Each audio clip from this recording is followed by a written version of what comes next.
Cancer உள்ளவங்க எல்லாம் வீட்டில் இருக்கு. அழுகாதீங்க, அதெல்லாம் பிரச்சனை இல்லை. நீங்கள் எவ்வளோ வரும்லாம் தெரியாது, முடிஞ்சளவு அனுப்புவாங்க. நீங்கள் எதிர்பார்க்க வேணாம். சிலப்போ அந்த வீடியோ ஓடினா தான் கிடைக்கும். இப்போ வீடியோ ஓடாட்டினா எதுவும் கிடைக்காது. ரீச் ஆயிடுச்சுன்னா அதில் வர பணம் ஃபுல்லாக உங்களுக்கு தந்துடுறேன். ஓகேவா பாட்டி? என்னாச்சு, என்ன பிரச்சனை உங்களுக்கு?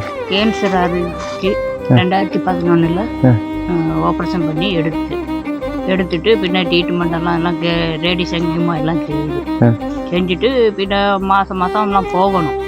வீடு வாடகைக்கு தாமசிக்குது. மட்டும் 2 பிள்ளைங்க. அது கூடுதலாக அது இது படிக்க வைக்கிறதுக்கு நம்மளுக்கு அவ்வளோக்குள்ள வசதி இல்லை. சரி, இப்போதைக்கு என்னால் முடிஞ்சது தாரேன். இந்த வீடியோ எடுத்து போட்டு இன்ஸ்டாகிராம் யூடியூப்ல எல்லாம் போடுவேன். அந்த பார்க்குறவங்களும் உங்களுக்கு பணம் அனுப்புவாங்க. என்னால் முடிஞ்சது தரேன். இந்த வீடியோ ரீச் ஆயிடுச்சுன்னா அதில் எவ்வளோ வந்தாலும் மொத்தமாக தந்துடுறேன். இந்தாங்க, இப்போதைக்கு கையில் வச்சுக்கோங்க. என்கிட்ட இவ்வளோ தான் இருக்குது. எதுவும் நினச்சிக்காதீங்க. எனக்கு வேண்டி நீங்கள் வந்ததுக்கு ரொம்ப நன்றி. சரி, அப்போ உங்களை ஒரு ஃபோட்டோ எடுத்துக்கிறவா?